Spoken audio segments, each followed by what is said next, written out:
It hasn't got a sponsor as such. The name goes to Macau, and it is Macau itself that takes centre stage. There are the drivers then, all ready to do battle. Jack Beaton, the Australian, Arvin Lindblad there, the officials. And Freddie Slater, along with Charles Leung. Some nervous, some eager to get on with it.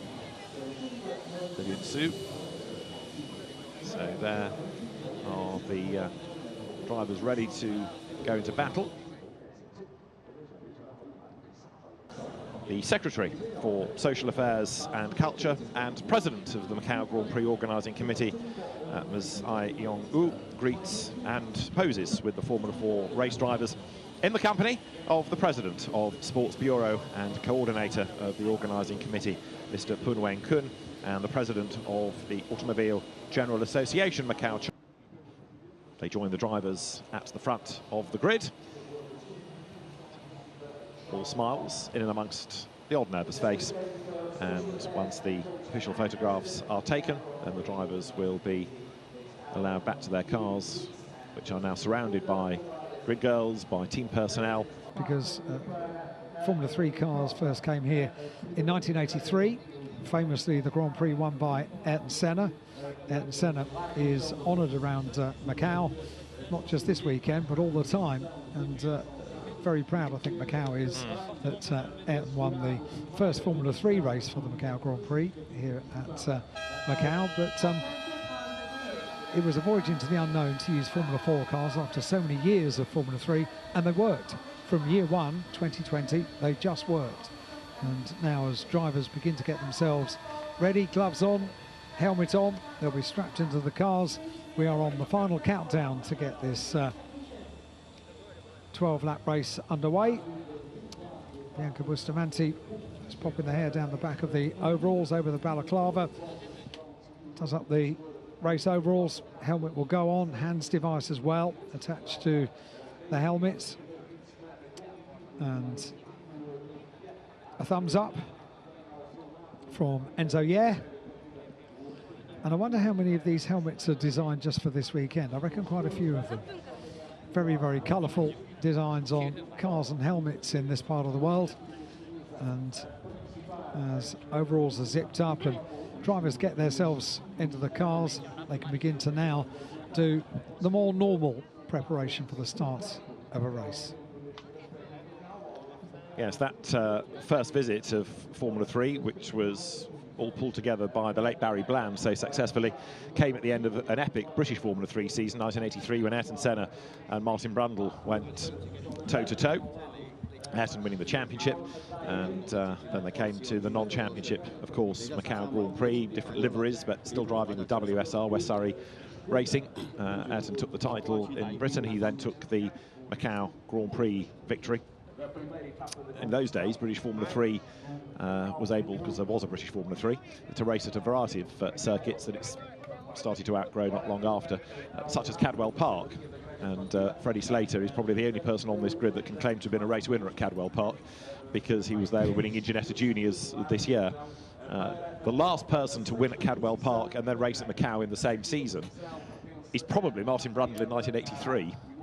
But because it wasn't long after that, but as I say, F3 stopped going to Cadwell, and such is the nature of packaged motorsport that very, very few of the modern generation of driver have been there. But Ginetta went. Ginetta Junior Racing was mopped up by Freddie Slater this year with 16 victories on his way to the title. He did that so early, he was then able to start next year's programme early by coming into F4. 53 down on the grid is Marco Lau, Lau Siu-Hua. He is set to go as the mechanics strap him in. Number 34 crashed out yesterday, Martinius Stenshorn, whose father used to race in the States in his youth. And that car is going to be on the 10th row, along with Hadrien David, who was another driver in the wars this morning. There he is in the Kodak colours on his overalls. Hadrien David, the 2019 French Formula 4 champion. So for him to be in the wall this morning came as a bit of a shock. Certainly did, yeah, and we'll be looking to make up places early on in this race. They've got more laps to do it in, but you never know how many safety car interruptions there may or may not be over the course of 12 laps. It's the final race of the day. The track is already indicated as being a little bit slippery down at the exit of turn 2. It's a very quick part of the circuit as well. They know what it's like, and the fact that most of the cars elected to use multiple laps when the pit lane was open to explore the track. I'm pretty sure that that would have been a major part of it, exploring just how slippy things are down at the exit of Mandarin, because you most certainly would not want to have a problem. It's a very, very quick part of the circuit down there. Yes, very true indeed. And of course, there are very few people other than Charles Leung at the pointy end of this grid with much circuit knowledge, because traditionally, you know, a junior category like this, people come into it, if they're good, they move on and up. As Alan's made the point, the last few years, F4 has taken centre stage because of the travel restrictions. But Charles Leung has got two very quick teammates that somehow he's got to try to find a way past. He certainly has, and the Macau driver, how proud is that a Macau driver takes the top step of the Macau Grand Prix podium twice here in the last 3 years, and Charles Leung lines up third on the grid. Very proudly with the Macau flag alongside on the timing screen. That will also appear should he be on the podium, at the back of the podium, because now on the back of the podium after last year we have a huge LED screen. It shows the flags of the nations, and it also shows the action, which is soon to get underway.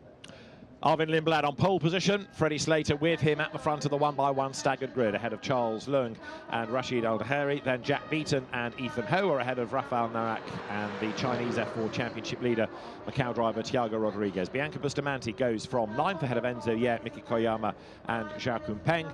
Then it is Chu Ka Kam and in number 4, Marcus Chung.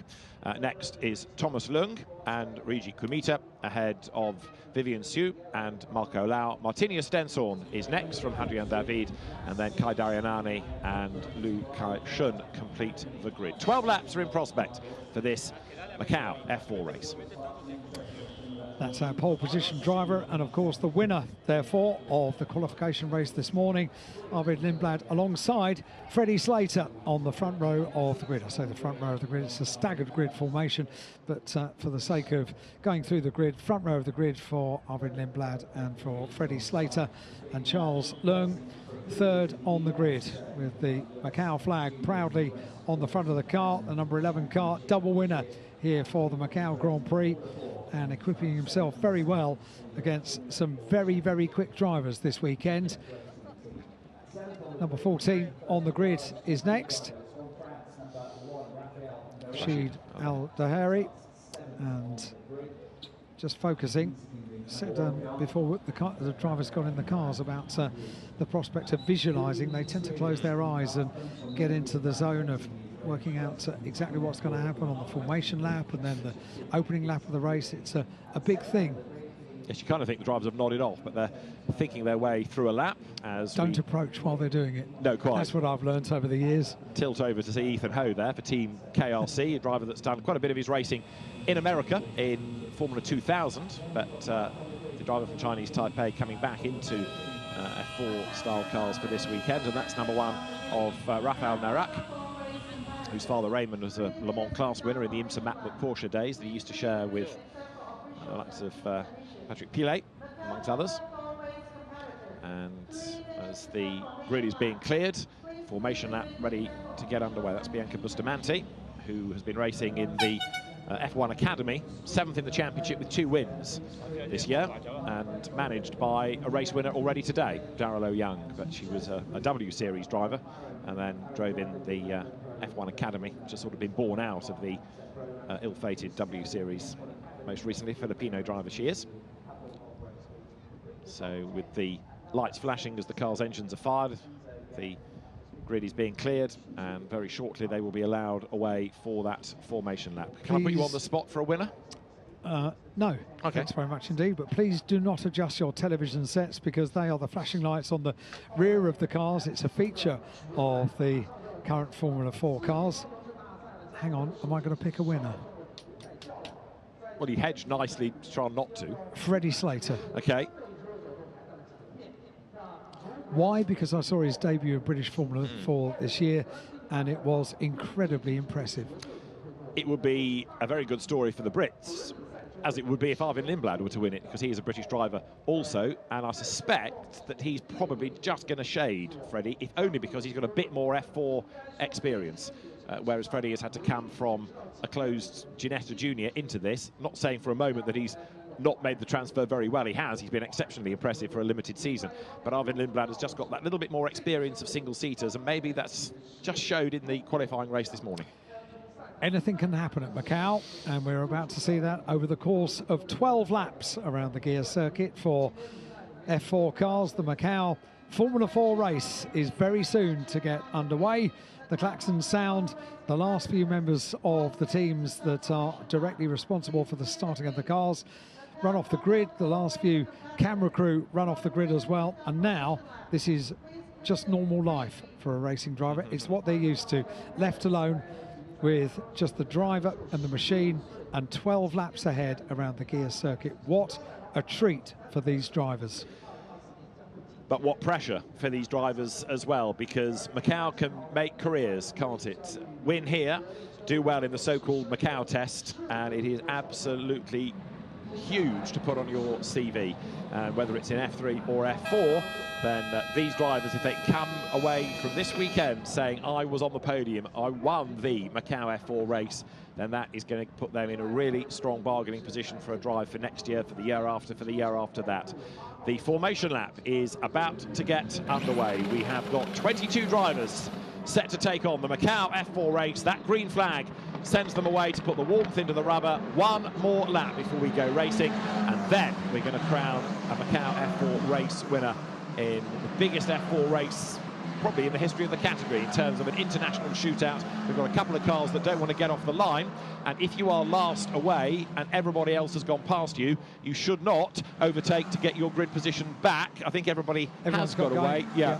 And the last car on the grid was the last away. In other words, Liu Kai-shun was at the back, so therefore everybody is away and is able to take their grid position as you look down onto that bit of speedy dry coming out of Mandarin, and they've got to be mindful of that on lap one as well. You're aware of the gravity of this event, aren't you, as you have all of that build-up, and now just this moment of solitary car and driver as they make their way around the circuit to get heat into the tyres. They're coming to the point now which is a bit more difficult to weave the cars because the circuit gets ever narrower and the barriers kind of beckon you in to get closer and closer, but not close enough. They are not very forgiving, the barriers here at Macau, and nor are the walls. They don't give, not 1 inch. No. You cannot afford to make a mistake at Macau, and every single one of these drivers knows that.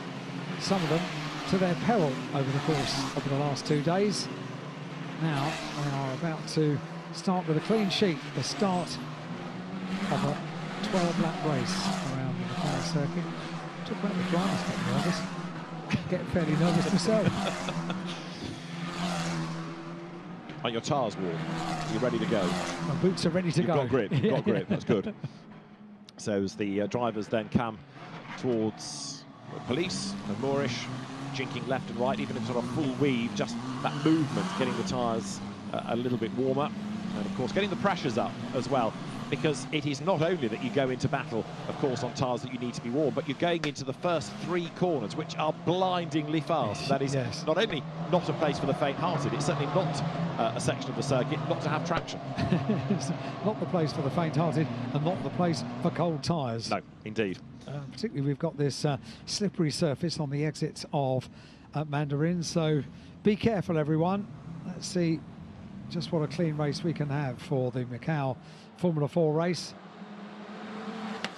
Pole position, Arvin Lindblad, the race winner from the opening race of the day for the qualification race. That was only 8 laps, so an extra 3 laps for, extra 4 laps for the race this afternoon. Yeah, it should have been 9, but because of the interruptions, it ran out of time. That's right. So the checkered flag came out at the 25-minute mark, which was the allotted time. This is a 40-minute time point for this race, so it is going to be 12 laps or 40 minutes, and therefore the expectation is that we get it all in. But as the cars come to the grid then, Arvin Lindblad with the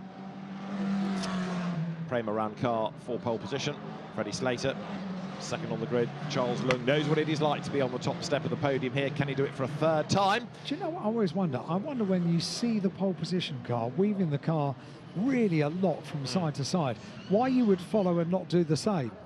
Because you so often see it, don't you? Maybe you get to the fifth or the sixth car and they're just going straight. Yes, yes. I'd take my lead from the pole position car, because those tyres are well up to temperature now, aren't they? They are indeed. So to differentiate the Prema cars, with the yellow roll hoop, it is Arvin Lindblad. With the red one, it's Freddie Slater. And it's going to be a real clash between those two. With respect to Charles Lung, he just didn't have quite the pace in qualifying, and I suspect he might not necessarily be able to match those two when we go racing. But we are about to find out. When 72, Liu Kai-shun arrives on the grid, that will be the indication for the marshal there on the right to wave the green flag. That in turn will let the 5-second board be shown on the gantry, and then the red lights will be on. And we are about to get our 12-lap race for the Macau Formula 4 race underway. The red lights are on, they go out, and a very good start from pole position for Arvin Lindblad. Gets away, gets off the line well. Everybody else jostling for position as they go on this all-important run down ultimately to the overtaking position. Look at them all sorting themselves out in order. Great start there from the top three cars. And Lindblad, you saw going left and right, trying to break the toe from Freddie Slater, who is right there in the wheel tracks, and now he's getting the slipstream all the way down to Lisboa. What he wants to do, if he can, is to try to get up on the inside line. Lindblad covers that off. Charles Lung gets a toe from both of them. Freddie Slater to the outside line. Lindblad locks up. Slater locks up in avoidance. He's going to go deep into the corner. Lung gets up the inside, but he can't quite go through. There's drama, and that eliminates 2, 3, 4 already. And I think the first one that ploughed into the barriers there, well, that's going to go nowhere. We're going to end up with a safety car, I rather fear, because you can see the traffic jam behind. Marcus Chung's got involved in all of that. So the first group of cars is away. We'll wait and see whether a neutralisation comes next. That was nearly a gift moment for Charles Lung, wasn't it, going through Lisboa? That's a look at it once again. He has a look on the inside. They just avoid front and rear wheels touching as they go on the run down towards San Francisco. And this is where the car park started. Everyone else trying to funnel through the pinch point. Mika Koyama, number 8, was the one that got sideways and ended up in the tyres and then got collected. So the safety car, I think, is going to be deployed here. We'll see, but it's on standby as the leaders come through, and Lindblad is getting away from Slater. I think Freddie was, he kind of got it to work because he forced an error out of Lindblad. He got him to lock up, but because he was on the outside, he couldn't slow down in time and get the undercut. Yeah. That's what opened the door for Lung. It was, and we are going to require a lift. There are multiple cranes down there at Lisboa, and for a very good reason as well. Yeah. It's not unknown for cars to, it's a lot tighter than you actually think, and I've said this a few times during commentary today. I did a little track walk down to Lisboa the other day and was really surprised just how tight it is as you turn into the corner. It's incredible. We take for granted that 9 times out of 10 everyone safely gets through the area. We've got a safety car deployed because we've got cranes in place, and they are trying to clear Lisboa as quickly as possible. But that was very exciting from the top three. Yeah. An opportunity shown there by shown to Charles Lung. Freddie Slater was brave, wasn't he? Knew he had to have a go at the start of the race, and that's the place to do it as well. So Arvin Lindblad will lead them across the line at the end of lap 1 with Freddie Slater and Charles Lung in 2nd and 3rd places. Now, this could be the dream result for Prema. In a sense, they don't mind which driver it is, but a 1, 2, 3 would be absolutely spot on. 4th is Rashid Al-Dakhari, 5th it is Jack Beaton, and 6th is Ethan Ho. Rafael Narak 7th, Thiago Rodriguez 8th, Enzo Ye is 9th and 10th. Now, that's good progress. From 19th on the grid to 10th in a lap, Martinius Stenzel. Okay, I know a few tangled, and he got a sort of lucky run through on the inside, but he did that absolutely right. In 11th place, it is Chui Kar Kam. In 12th place, number 22, which is the Thomas Lung car ahead of Marco Lau from the rear of the grid. In 14th place, Kai Darianani, so he's made a little bit of progress from 21st. 15th, it is Liu Kai-shun, and then Ruji Kumita. Hadrian David was delayed, as also Bianca Bustamante, then Miki Koyama, Zhao Kumpeng, Marcus Chung and Vivian Siu, all delayed in greater or lesser degrees by that schmozzle down here a lap ago. And look at that, clear as they go round Lisboa now. How quick was that? Multiple cars, and bear in mind that you can see a touring car go in there, get reverse, get the circuit clear. With a single seater, that much more difficult because inevitably there's going to be suspension damage at least the front of the car. Yeah, I think had it been one, that would have been okay, but 3 or 4 to retrieve, slightly more difficult. Good work, that wasn't it? Absolutely. So the safety car should be in this time, and we can go back racing. And this is where Freddie Slater needs to be on his toes because he gets another run here at Lindblad all the way down to Lisboa. But again, even on that start, you know, Arvid looked the stronger. He knew what Freddie Slater was going to try and do to him, and he put the car exactly where it needed to be in the middle of the road. So Lisboa is just in front of the Grand Lisboa Hotel, and if ever you wanted to make sure of attention over the course of the weekend, it is to get your name on that corner. Yes. Because Lisboa gets mentioned an awful lot during the course of a Macau Grand Prix weekend. It's just the most beautiful overtaking opportunity, and the run down towards that corner is in single-seaters, in GT cars or in touring cars, is absolutely enthralling. So through they all turn. This, of course, all counting within the 12 laps within the race. But Arvid Lindblad strong at the moment then. He has been one of the leading lights this year in the Winter Series, if you like, in the UAE for F4, 5th in that. He went to race in the Italian Championship, finished 3rd, and in the Euro 4 Championship, which is a sort of German-Italian regional championship. German series having rather expired, but enough interest in trying to keep it alive in some of the teams, and he was 4th in that as well. So he's done a lot of miles in a short space of time. Freddie Slater, who is, as Alan was suggesting, a late arrival at the F4 ball, having won the Ginetta Junior Winter Series last year and the main championship this year, then did British F4, Italian F4 and Euro F4 in quick succession in sort of September onwards. Confirmation coming that the safety car will come in at the end of this lap, so we will be racing once again at the completion of 2 laps of this 70th Macau Grand Prix weekend Macau Formula 4 race. Now let's see what the Now that was Freddie Slater slowing, wasn't it? Was. Charles Lung almost getting ahead of him. Slowing a lot. Yeah, because Arvid Lindblad has slowed a lot. So the leader slows them right down. Freddie Slater slowed in tandem, and I think it was Charles Lung a bit being caught out there because they slowed rather suddenly. But anyway, they've got themselves in the right order. And Arvid Lindblad almost at snail's pace. Now gets the pace up and accelerates away, but Freddie Slater goes with him as he had to try to do. Second guess when he's going to accelerate, and although they'll come off the corner with a couple of lengths between them, Freddie Slater should be just about close enough to stay in the slipstream. Good reactions that from Freddie Slater to stay with the pole position car, and does so, turns around the final turn. They are now going to complete 2 laps, but Freddie did a really good job there. It was a little bit of an unusual, slightly peculiar restart because they all slowed so much, and Charles Lung just putting a wheel in front of the second place car was just caught out. But now Freddie Slater is making the most of it. He's right on the tail of his teammate. He's got to get in the toe now to try and do that move at Lisboa once again. Lindblad will know that and starts to try to break the toe, but Slater's got the pace and he's very definitely able to go with him this time, but he's teed up this move once already on the outside to try to get the undercut. He can't go round the outside. He's going to slow down the car, duck up the inside coming out of the corner, and he can't do it. So Arvid Lindblad stays ahead, but Slater now has got the pace and he's got the bit between his teeth. Thought he was going to have a look at San Francisco as well. He didn't. He slotted in right behind. But goodness me, this is good racing between the two of them. Charles Lung, who is the double winner here at Macau, has got a grandstand view of this. Has anyone told Freddie that you don't overtake there? Well, Lindblad made a little mistake himself by going wide, going up the hill, so it compromised the run, and that's exactly what Freddie Slater is trying to do. He is pushing, and Lindblad knows that he's got to try to defend now because he realises he's in a big battle. His teammate ain't going away, and Lindblad just ever so slightly scrappy that time on the way up the hill. This is such an exciting race between the two teammates, isn't it? Freddie Slater really applying the pressure. It's all come off the back of a really good restart, but Freddie slows.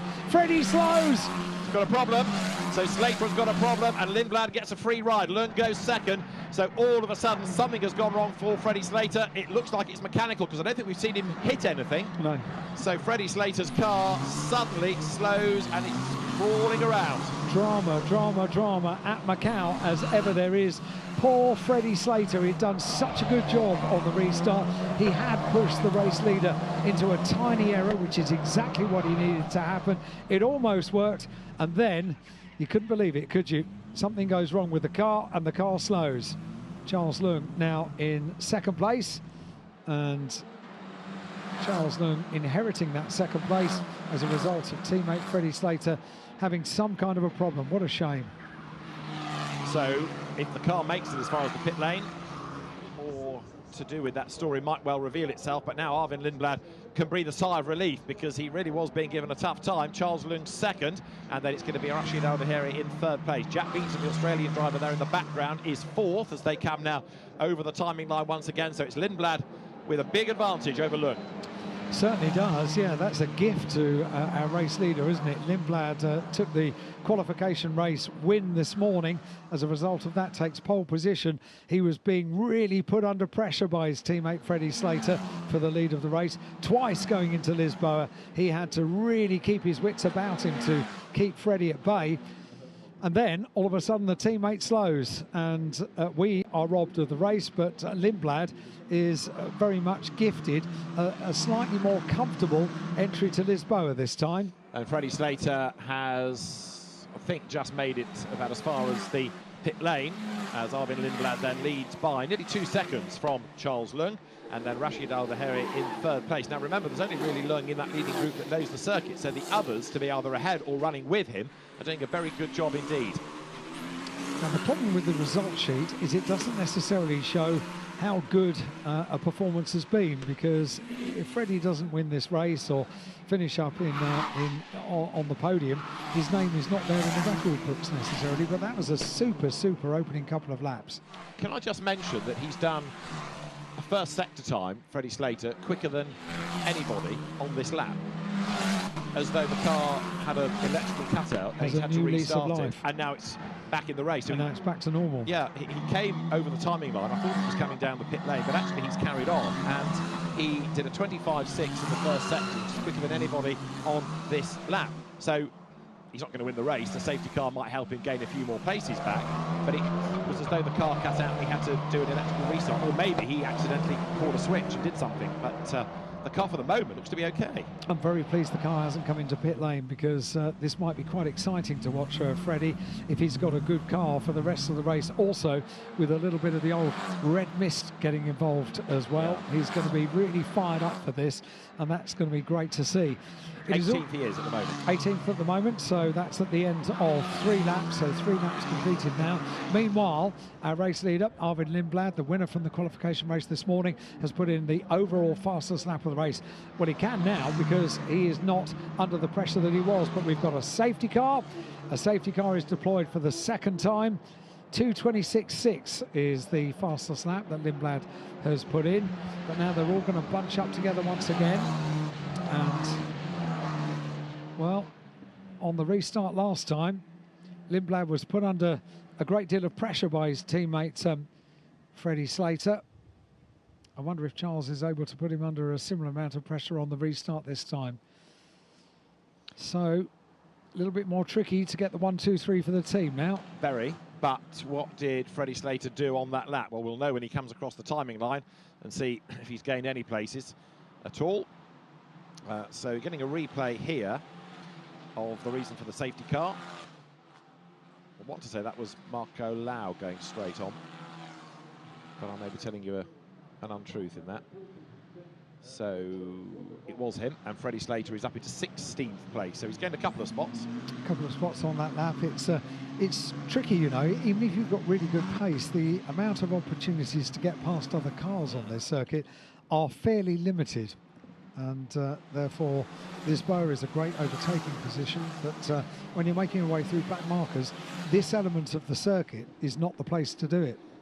No, it's just too narrow, isn't it? You can do some of it coming out of Malco hairpin down through Black Sands, and then the road seems to get wider and faster for the next section all the way to Lisboa. That was, again, in Freddie Slater's mind early on. Be in the tow, use that You can slipstream down there, and we saw the benefits, but then whatever the problem was, it just looked like the car may have cut out heading up the hill, because it seems to now be back at a proper pace. Arvin Lindblad did lead by 2.8 seconds, but the advantage will disappear completely now that the cars behind all catch up under the safety car like this. So exciting stuff so far. We've got 4 laps complete. We've got a 12-lap race for the Macau Formula 4 race, and now once again they know what to do. Keep heating tyres is the most important thing, and also they're going to be well aware that last time on the restart, Arvid Lindblad really did slow down to slow up the whole of the field, and maybe left some of them a little bit confused just how much the field was slowed down. Indeed so, but the other fight I think we're going to keep an eye on when we get the race back underway will be third, the last place on the podium. It could be Rashid Al-Bahiri, who we've seen this most recent season racing again in the Italian Championship. He was 10th in that, but also Jack Beaton, who again has been in the Italian Championship and Euro F4. He's been a rapid Australian Formula Ford racer and kartist as Jack Beaton. He drives for the AGI Sport team. But bearing in mind that he was quick on Friday in free practice until he crashed, a podium would be a good way to round out the weekend. It most certainly would, wouldn't it? And I'd like to have a look at that Italian Championship, because it seems to attract some jolly good drivers. Yeah, doesn't it does. Yeah, yeah. They go to some good venues, and it's positioning itself now really as the mainland Europe Championship. And such is the popularity that Euro 4 Championship to go elsewhere, to Germany, for example. Spain's quite strong as well, but yeah, the Italian has always had a good reputation, and some good teams there too. British one was looking pretty good for international drivers this year as well, wasn't it? You can tell, because on the timing screen you get the flags of the nations of the drivers, and it was for the first time that we had that this year, and it really did it reminded me of British Formula 3 back in the 1980s and 90s, when drivers came from all over the world. It was the place to come, wasn't it, to the British Championship, and now maybe that's happening for British F4 as well. And of course it had a race on the Grand Prix circuit at Silverstone, didn't it? So it was giving the drivers in that a taste of what a Grand Prix venue is like, and really star billing as well. They became the headline act, and it was very impressive, because one of the drivers that won over the course of that weekend on the live stream television got out of the car, and when asked how he felt, used the sort of language that maybe he would use to his friends rather than on the television. So it's a learning curve in Formula 4, isn't it? They need a good media trainer. Unfortunately, I was the media trainer. Oh, I see, right, okay. So we merely used him as an example as the year went on. This is what you don't do. You took it all in very good taste. Right, we've done now 5 of the 12 laps in this second safety car period, and the cars now make that run to Mandarin as their Marco Lau walks away from the car. Gets into the recovery vehicle and is about to set off on his way with car on board, and that means maybe we can get this race back underway fairly soon, because we've got 5 laps complete. We've got 12 laps in total, weaving the cars now from side to side to get as much heat retained in the tyres as possible. Now the leader of the race starts doing the same as well. Charles Leung has been weaving the car for quite some time, and now this time Arvid Lindblad sticking right to the back of the Lamborghini as they go around Lisboa up towards San Francisco Hill, and now onto the tight stretch of the circuit. The safety car driver and that Lamborghini been pretty busy today, over the course of today, leading every race. Yeah, every race. Every race has been out of the car. Might be low on fuel now.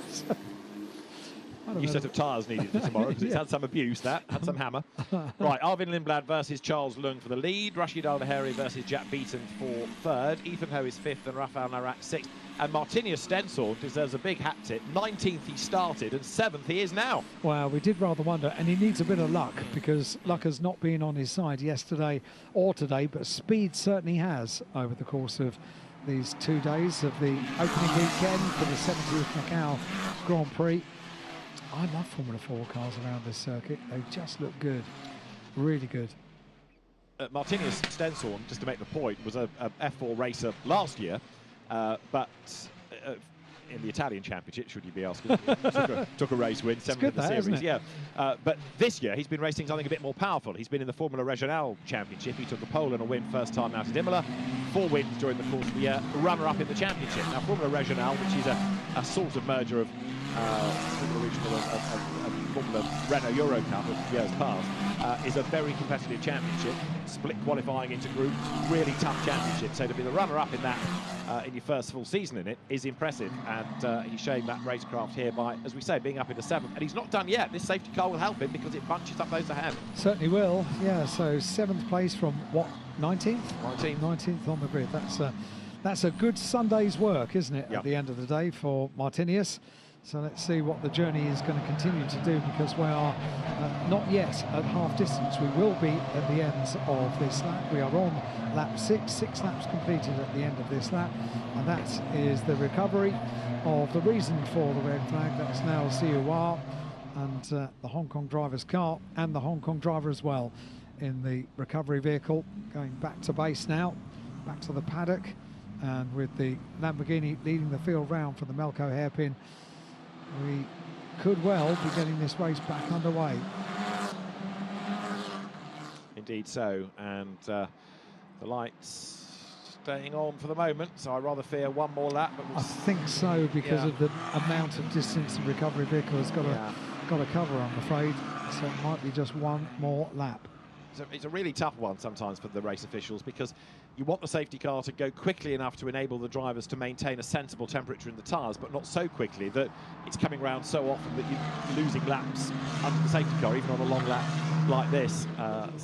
One more lap then behind the safety car. That puts 6 in the book, and we're at halfway now. And they know where the recovery is taking place, so they've seen that the recovery vehicle is on its way. So they know now to get even more heat into the tyres and to weave the car a little bit more oil, or something slippery is down at that corner as a legacy of that incident. So the slippery surface flag is being displayed. The marshals work, we can't see it because it's just behind the fence there on that camera angle, but that was the one thing that we didn't think about. We just thought the car had been recovered and therefore we could get the race back underway. Not until we get the slippery surface dealt with. Now the marshal heading off, I think, for some more speedy dry to put down on the liquid. So fingers crossed this will be the last lap. They're all frantically working as quickly as possible to sort out the circuit, and then the race director, if he's happy, can give the call, and we can get the race back underway then for the resumption of the Macau F4 race. The slippery surface in that incident area confirmed, so the teams are aware, they can tell the drivers that, and we'll be back racing as soon as. So was that the reason for the incident, or as a result of the incident? Because it's at 2 places, isn't it? I would have thought it was a result of, frankly. Yeah. What we now want is the lights to be extinguished atop the safety car, which is the sign that it will be coming in at the end of the lap.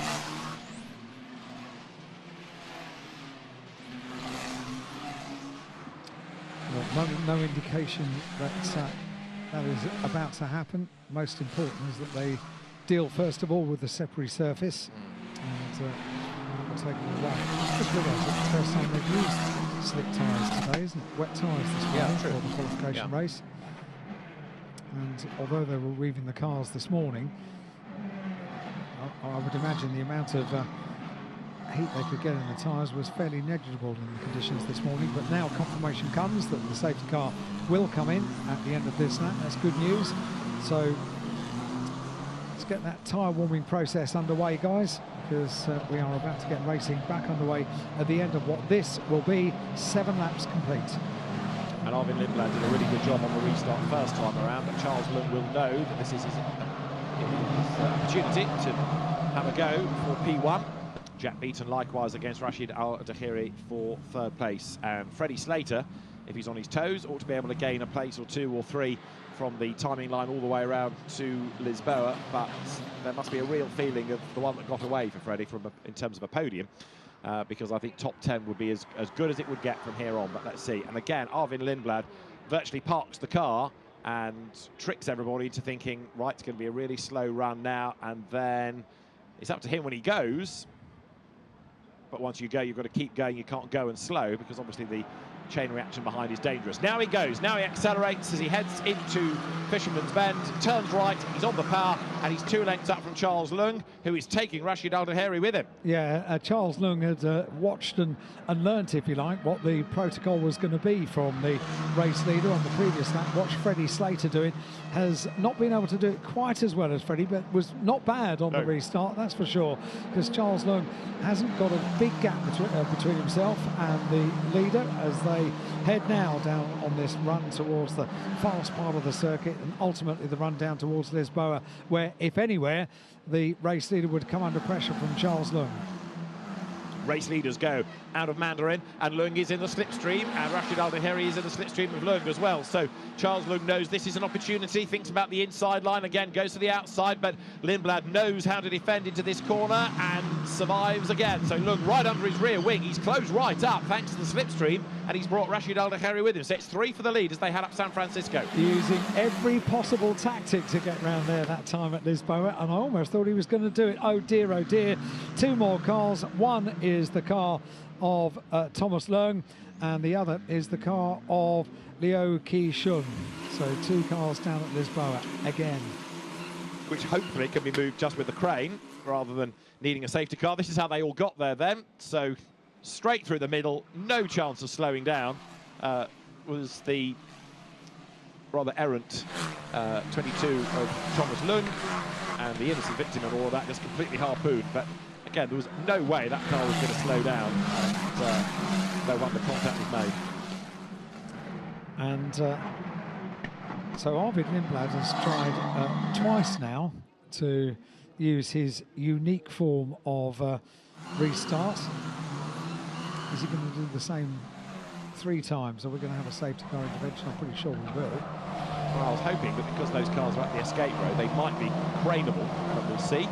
It's late in the lap, isn't it, for a safety car, because this is Malco hairpin. Now, okay, the safety car can be deployed from pit exit, but we'll find out in a moment as the cars then come through.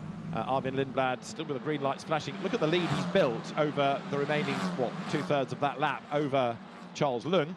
So it looks as though Lindblad is away and gone, and if you aren't able to make the pass early in the lap, then that's pretty much game over. Lindblad able to control it all the way across the top of the Guia circuit. He's coming up now to the end of lap number 8 in this Macau F4 race. They're 2nd and 3rd. Charles Leung just ahead of the turquoise car of Rashid Al Daheri, the Emirati driver, and he in turn has got away from Jack Beaton in 4th place. Somebody else with damage has dropped a nose cone on the circuit.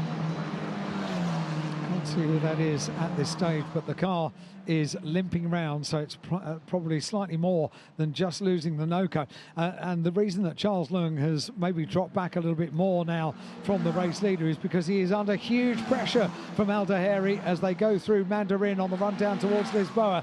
Watch Al Daheri this time. What's he going to do? Pull out from the slipstream over to the left-hand side of the circuit on the run down towards the corner. Can't overtake. Yellow flags, yellow lights. Of course. So whatever he thinks, he's got to sit there, and that shows intent against Charles Leung. So Charles thinks, okay, right, I know what you're up to next lap. So that was a really wasted opportunity through no fault of his own for Al Daheri. Yeah, it was, and you're quite right, no safety car, and that incident down at Lisboa, I forgot about it. I think he might have done as well. That was a very, very big hit into the wall coming out of Fisherman's Bend, so it was more than just losing the nose cone. And that's why the car is limping slowly, because the suspension broken on the left-hand side. Yeah, that was Martinius Stenzel. So all that good work again comes to naught. I know, but he's impressed. Yes, largely. The pace was good, but yeah, one too many accidents over the weekend. But again, it's all about being a young learning driver, isn't it? Freddie Slater is up into the top 10. Is he? Yes. Woohoo! And I said 10th was as good as it might get. Well, he's not done yet, so Hadrian David is his next target. Freddie Slater 10th. That's pretty good, isn't it? Pretty good. Now, I wonder, is that yellow flag going to be in at Lisboa this time when they come round? Yellow flag at immediately on the timing screen says yellow flag at turn 3. So answer, no, not yet. So they've got a bit more time, yeah. Around Donna Maria they go. They've got the Melco hairpin to deal with before the circuit opens up and gets quicker and quicker. And that is ultimately the run down towards that overtaking opportunity. Aldeheri right on the tail of Charles Leung, the double winner of the Macau Grand Prix, as they go around the hairpin. And now the circuit opens up. Now the speed goes down. And already the race leader is out of shot, because this battle for second place could well be a three-car battle before too long, couldn't it? Because Jack Beaton is closing up onto the back of Aldeheri as well. That's our race leader. And once again, like it was in the qualification race this morning, very, very impressive for Arvid Lindblad. Up towards the line they go. 9 laps completed now for the race leader, and we are green flag down at turn 3. So now maybe a change for position potentially for second place is more on. So Aldeheri gets into the draft, doesn't he now, and stays in the slipstream. Jack Beaton has caught back up as well, looking 4th place, so possibly helped by this squabble going on ahead of him. Down they come then towards Lisboa, and this yellow light there just blinks off, but down they come into the braking zone. I don't think Aldeheri is going to be able to commit, but look what's going on behind for 5th. Ethan Ho versus Rafael Narak. They were side by side. Freddie Slater has just done the fastest lap of the race, by the way, in 10th spot. So he's continuing to push as the 2nd, 3rd, 4th fight heads up San Francisco. This time around, this being now lap 10. Aldeheri was not quite as close that time as he was on the previous lap, which is unfortunate for him, because on the previous lap there was a yellow flag at Lisboa. This time there wasn't, but wasn't quite as close. I wonder if some of that is because Jack Beaton has closed up right on the back, so not just a question of attacking, but also a question of defence as well for Rashid Aldeheri, and closes up onto the back of Charles Leung. Now they're on the twisty part of the circuit. But fair play to Freddie Slater after a problem that we can only assume is some kind of electrical problem. The car slowed right the way down from 2nd place, dropped all the way down to 18th place, and now the recovery drive is quite impressive. The 2:24.978 is the fastest lap of this race, the only car to duck down into the 2:24s around the Guia circuit here at Macau. And now we do have a 3-car battle for 2nd place and 3rd place, because Jack Beaton is closed right up on the back of number 14, Rashid Aldeheri. As Arvid Lindblad continues to build that lead. So, yeah, Beaton closing on Aldeheri, who in turn is right there on the back of Charles Leung. And he's got a bit stuck, hasn't he? He's not been able to make a pass, but Charles Leung doesn't have the pace to get away either. So down they come through Black Sands towards the completion of this 10th lap of the Macau F4 race. There's a yellow flag at turn 18 as well. So there's been another drama.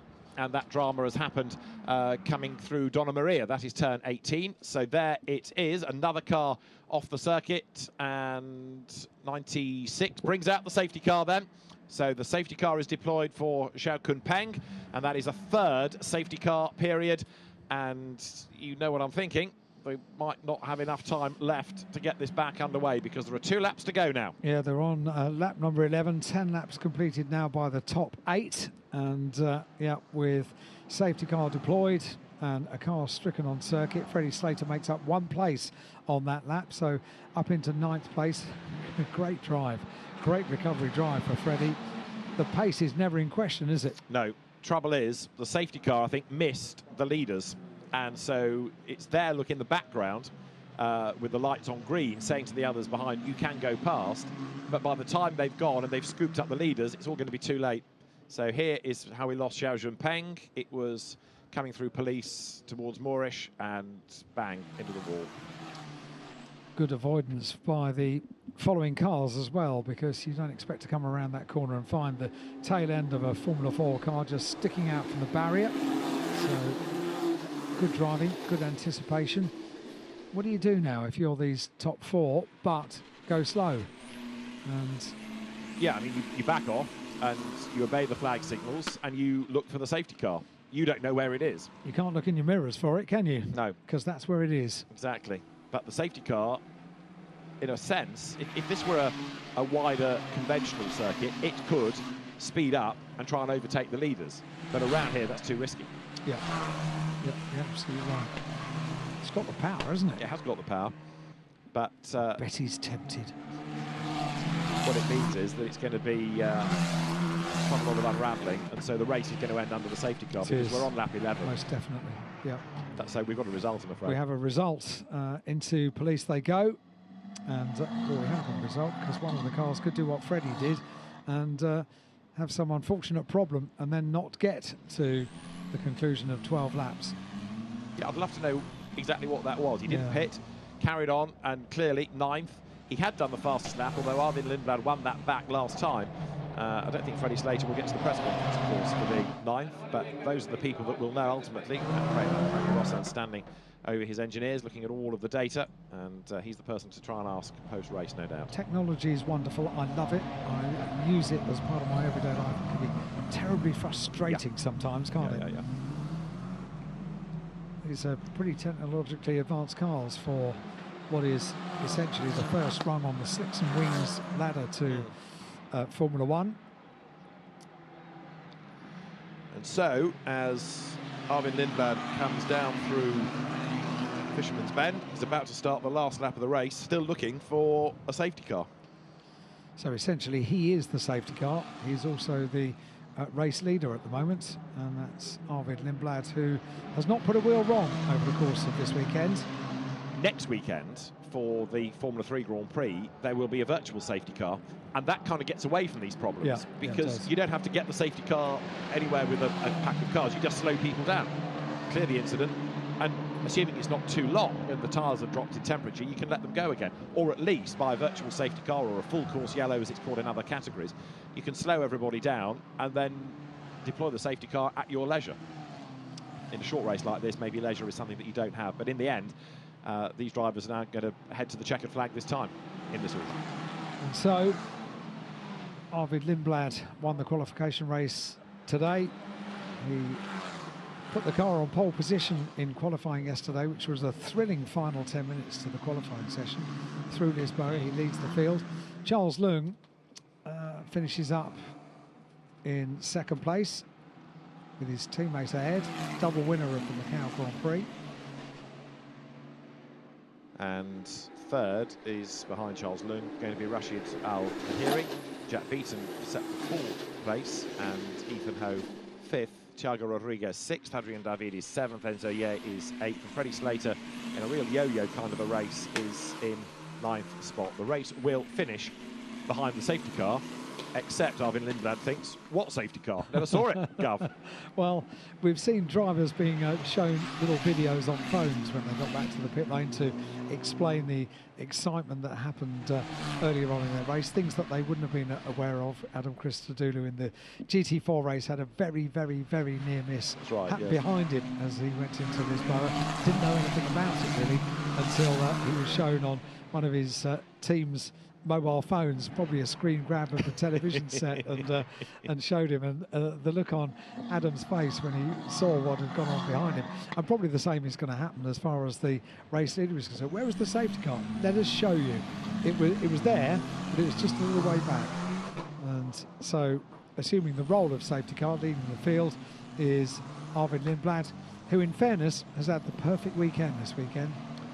I was going off on a tangent. I was at a race in Austria last year where there was an incident on the first lap of the GT race. The safety car was deployed, and one of the cars involved in the incident got going and was rather delayed.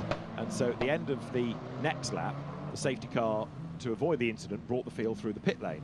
The car in question was so far back, it did not see everybody else go through the pits, came hammering over the line, hunting down the pack for the safety car, and took the lead. It overtook the safety car, which was still trundling through the pit lane. And mayhem broke out in trying to understand, first of all, how the car had got the lead, because that's not the sort of thing that a timing screen necessarily shows. And then, how do we redress this? What penalty can we give? Because it's technically overtaken the safety car, but the safety car was at the pit. So anyway, we kind of got there in the end, but it was one of those situations that took a lot of unravelling. And when the race director sends you a WhatsApp message saying, how is that in the lead? You realise that it's a troublesome moment. Anyway, the Macau F4 race will be won by Arvin Lindblad from Charles Leung and Rashid Al Taheri. It's a shame it has to end under the safety car like this, but that has been the situation. But Arvin Lindblad deserves that win because he has put in a really outstanding weekend. Certainly has done. The pace car did, the safety car did peel off into the pit lane just there. And then we have our race winner. So the winner of the Macau Formula 4 race for 2023 is Arvid Lindblad. He won the qualification race this morning. He took pole position in qualifying yesterday afternoon. And now he takes the win of the big one, the main race of the first weekend of the 70th Macau Grand Prix.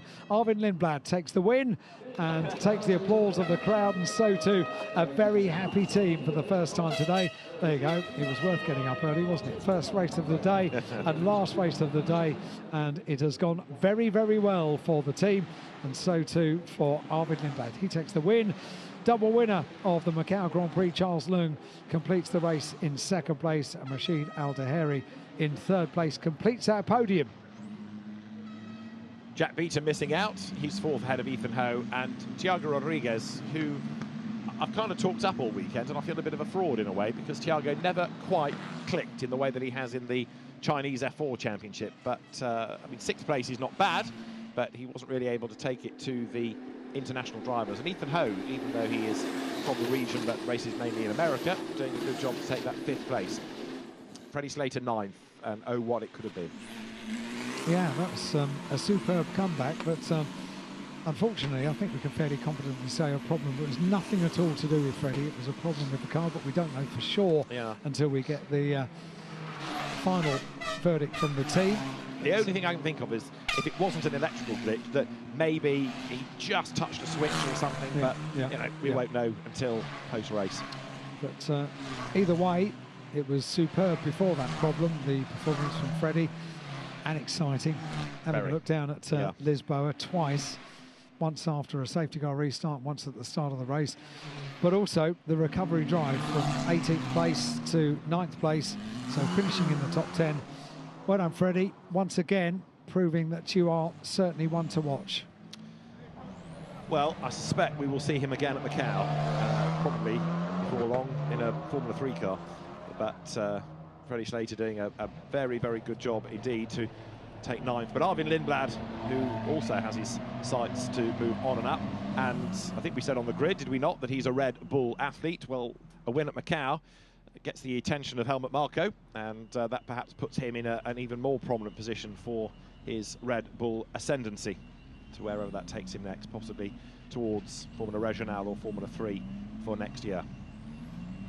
But a mighty drive by Arvid Lindblad, and the cars then come through Melco hairpin right now and towards Parc Fermé, where already the scrutineering officials await, and so too for the photographers. There'll of course be the podium for Arvid Lindblad, for Charles Leung and Rashid Al-Daheri, and then the drivers will head to the press conference, and the celebrations then will get underway, and the hard luck stories will begin as an echo.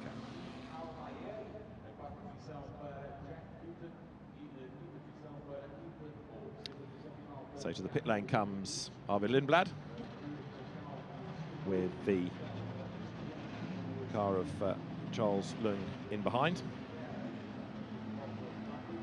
And then Rashid Al-Daheri taking third place.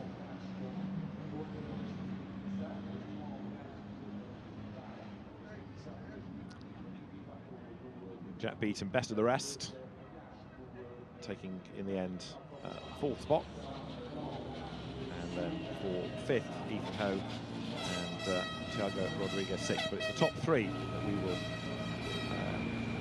have for the podium. And then, of course, there will be the Formula 4 press conference taking place after the podiums. I think we'll hear from the drivers on the podium as well, with Chris, our circuit commentator in English. They do the circuit commentary here at Macau in 4 languages. So they have Mandarin,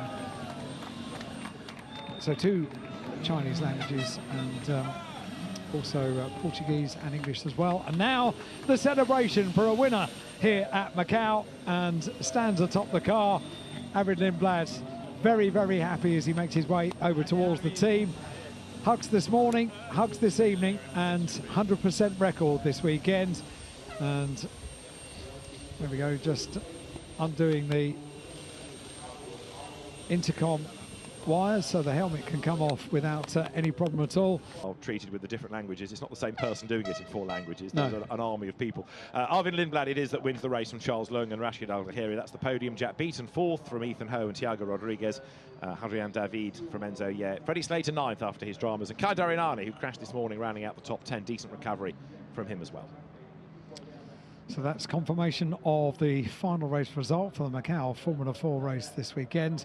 And of course, next weekend, Formula 4 is replaced by Formula 3, FIA Formula 3 cars for single-seater enjoyment next weekend. 4 days for the Macau Grand Prix, starting on Thursday with free practice and a little smattering. So the drivers make their way to the back of the podium. The presentation party will be assembled, and then the trophy girls will be brought forward to the podium itself. Fastest lap of the race also went the way of Arvid Lindblad in the end. So pole, win, fastest lap, the triple whammy, illustrating his ability, his dominance, and his ability to not only fend off the opposition but also cope with the interruptions and the restarts. To the 70th Macau Grand Prix, here comes the trophy presentation ceremony of the finale race of this weekend, Macau Formula 4 final race. First of all, let's welcome our top 3 finishers to the podium. The second runner-up, number 14, Rashid Al-Dahedi from UAE.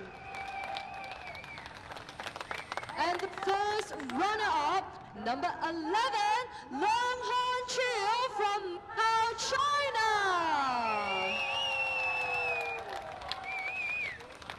And of course, our winner, number 23, Arvid Lindblad from the UK. Congratulations to the top 3 winners. And now, may I have the honor to invite our guests to present the laurel and the trophy to the top 3 winners. Let's welcome Ms. Ao Young Yu, Secretary for Social Affairs and Culture and President of the Macau Grand Prix Organizing Committee, to present the laurel and the trophy to our top 3 winners. First, we have our UAE driver, Rashid Al-Dahedi. Congratulations. And up next, here comes to our first runner-up, Long Han Chiu from Macau, China. And of course, last but not the least, the winner of Macau Formula 4 final race, Arvid Lindblad from the UK. Congratulations! Will all the winners please hold up your trophy and look to the front for a group picture.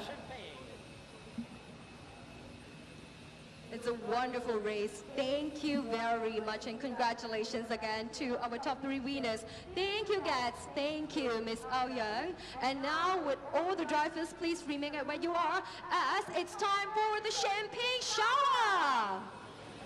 Let our audience to share your glory moment.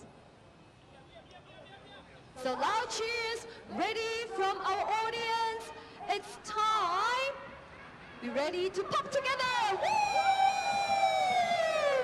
Congratulations! Once again to our top 3 winners of Macau Formula 4 final race. Thank you. And once again, I would like to invite all the drivers,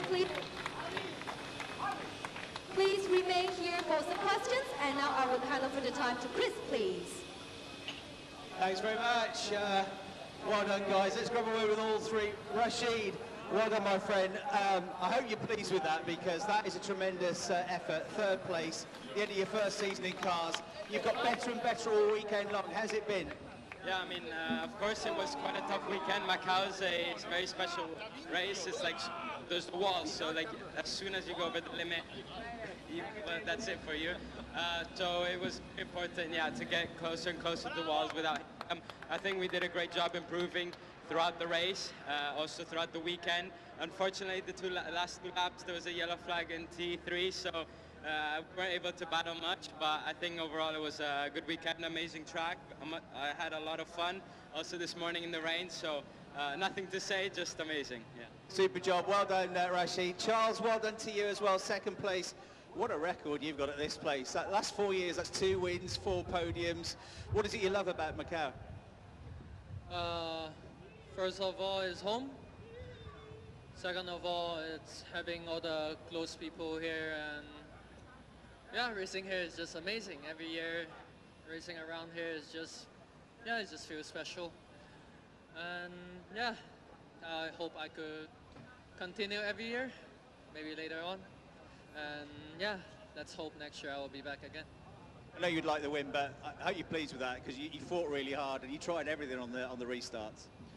Yeah, I tried everything, honestly, because this year I haven't been doing much racing, so yeah,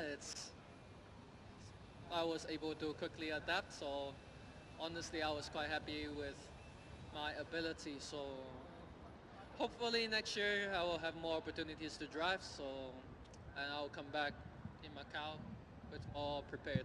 Yeah. Hope so. Well done, Charles. Arvid, fantastic. Well done to you. That is, I mean, that's a trophy that's going straight to the top of the shelf when you get home. What is it that's so special about racing around a street track for you drivers? Is it because you have to be millimetre perfect? There's absolutely no room for error, and I guess it's a thrill driving around somewhere like this as well. Yeah, definitely.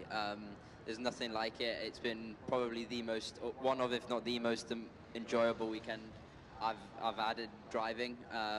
The track's just incredible. I love driving. Okay, it was my first street circuit, and I think it was the best place to have that experience. So close to the walls everywhere, especially in the mountain section, in the high speed. Whereas, yeah, each millimeter's lap time, and it's just so fun, so incredible. It's just pure, and I've loved every minute of it. And you have to stay calm, don't you? Because Macau, you know, all the way through the practice sessions, the qualifying sessions, you're trying to get a rhythm. There's a red flag, there's somebody off, there's a safety car, there's a restart. There's a lot to handle. Yeah, definitely. There's you've got to build it up. There's a lot of with the nature of the circuit. There's so much risk to it. If you just go all out from the beginning, you're in the wall in the first couple of laps. So you really need to build it up in practice, quali, and even the races you have to. It was difficult to properly get into the rhythm with all the safety cars and all the disruptions we had, but I tried my best. I managed to try and stay calm. Were a bit difficult. I don't think I managed them perfectly, but I tried my best. And yeah, I managed to just hold on to the lead on them. But yeah, just super happy with the result. Such an amazing weekend. So I'm just so grateful to everyone from the team. Listen, if you win around Macau, you're a proper driver. So well done, my friend. Good luck for the future. Give the top three a huge round of applause, everybody. Thank you very much.